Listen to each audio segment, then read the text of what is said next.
what's up YouTube? Dan the Fix-It Man. Got another quick video here for you. I'm going to show you how to change your front side marker lamp assembly on a 2004 Toyota Tundra Doublecab. This will be the same for a lot of Sequoias as well. The first gen Sequoia had the same setup.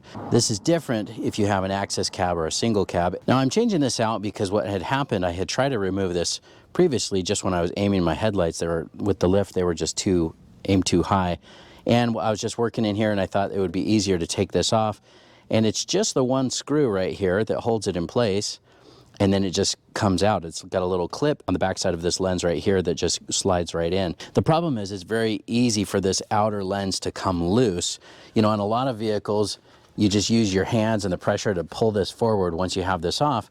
And that's what I was doing, just kind of trying to pry it and pull it forward, and the outside lens just completely separated. You can see that I tried to glue it back on, but it looks terrible. Should probably replace these two. They're starting to really look yellow again. I did a wipe new treatment on those headlights and they're okay, I guess, but I should probably just replace them now. But I'm going to show you how to change this. I actually saw this technique on another YouTube video, and so I thought I would share it with you guys as well. Now normally there's just a small Phillips little screw. It's almost like a two-piece rivet. Now my plastic little rivet here broke the last time I was doing this, so I just used another little plastic universal rivet.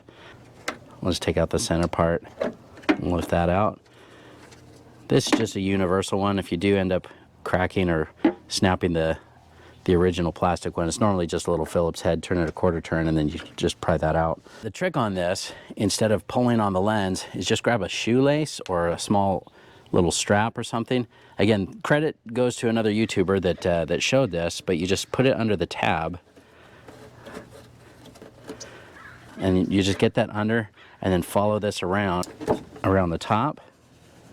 And then you just kind of bring that shoelace or string or a small piece of rope right down to about here.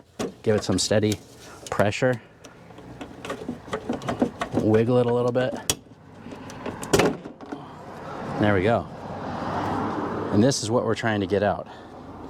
See this little tab? It goes right into there. And it's just really difficult. You can't really get anything in there to pry it, and you can't really get to it from behind. So just a little shoelace trick works pretty well. Now the replacement that I got comes with the bulbs already installed, so I'm just gonna squeeze these connectors if I can.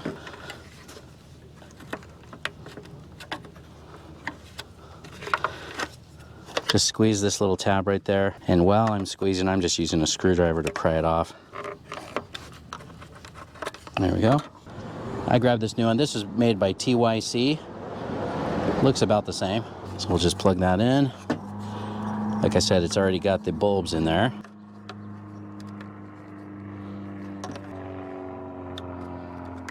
And then we just line it up. You see this part right here goes into this long slot. And then that part right there goes into that tab. But we do need to get this started up underneath, like so. There we go. Kind of have to just start with the that point right in that little shoulder right there. There we go. Just had to lift that up and over there a little bit, and you should be able to feel that going into that clip in the front. There it is. And then just line up that top tab, press in that rivet, and you're done. I just thought that little shoelace or little rope trick would be helpful, so that's why I wanted to show this. So I hope you liked the video. Please give it a thumbs up and subscribe if you don't mind. That does help me out. I'll get a link in the description where you can pick up this same side marker lamp assembly as well. Thanks so much for watching, and good luck.